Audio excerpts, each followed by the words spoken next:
நண்பர்களே, இங்க பாருங்க. இது ஒரு விழிப்புணர்வு வீடியோ. இந்த வீடியோல இந்த பாருங்க, இந்த தேங்காய நம்ம திருவிட்டு வீட்ல திருவிட்டு மிச்சத்த வச்சிருக்கிறோம். ஆனா, அந்த மிச்சம் வச்சிருக்கிற அந்த தேங்காயில எவ்வளோ பூச்சிங்கள் அங்க போய் உட்காருதுன்னு பாருங்க. நம்ம இத கவனிக்கிறது இல்லங்க பார்த்தீங்களா? அந்த பூச்சிங்க உட்கார்ந்த இடம் எப்படி கலர் மாறுதுன்னு பாருங்க. இதை அப்படியே நம்ம திரும்ப எடுத்து நம்ம பயன்படுத்தினா, நம்மளுடைய உடல் என்ன ஆகுறது?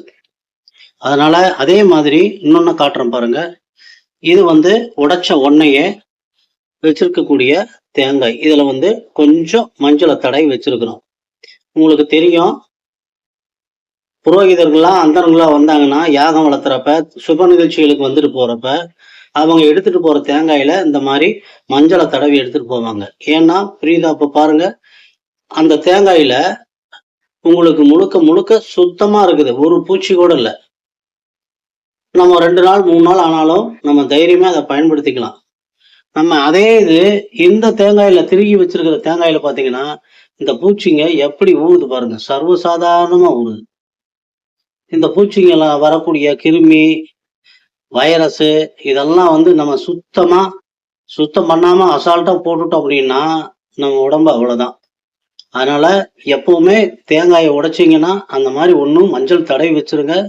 இல்லைன்னா, அத முழுக்க பயன்படுத்திருங்க. கொஞ்சூண்டு மிச்சம் இருக்கேன்னு சொல்லிட்டு, அத மறுபடியும் யூஸ் பண்ணலாம் அப்படின்னு வச்சிருந்தீங்கன்னா, இந்த மாரி கிருமி தொந்தரவு தான் அதிகமா இருக்கும். பாருங்க, அது ஓடும் பாருங்க அந்த பூச்சி. ஓடிச்சு பார்த்தீங்களா? அது பாருங்க. அது உட்காந்த இடமெல்லாம் கலர் மாறுது பாருங்க. அதனால இனிமே உடைச்சுட்டீங்க அப்படின்னா, ஒண்ணு முழுக்க பயன்படுத்திக்கங்க. இல்லைன்னா பாதுகாப்பா அந்த மாரி மஞ்சள் தடவி வச்சிருங்க. உப்பு தடவுனா கூட அது கேட்கறது இல்ல. உப்பையும் தடவி பார்த்தாச்சு. உப்பு தடவுனாலும் அது கேட்கறது இல்ல.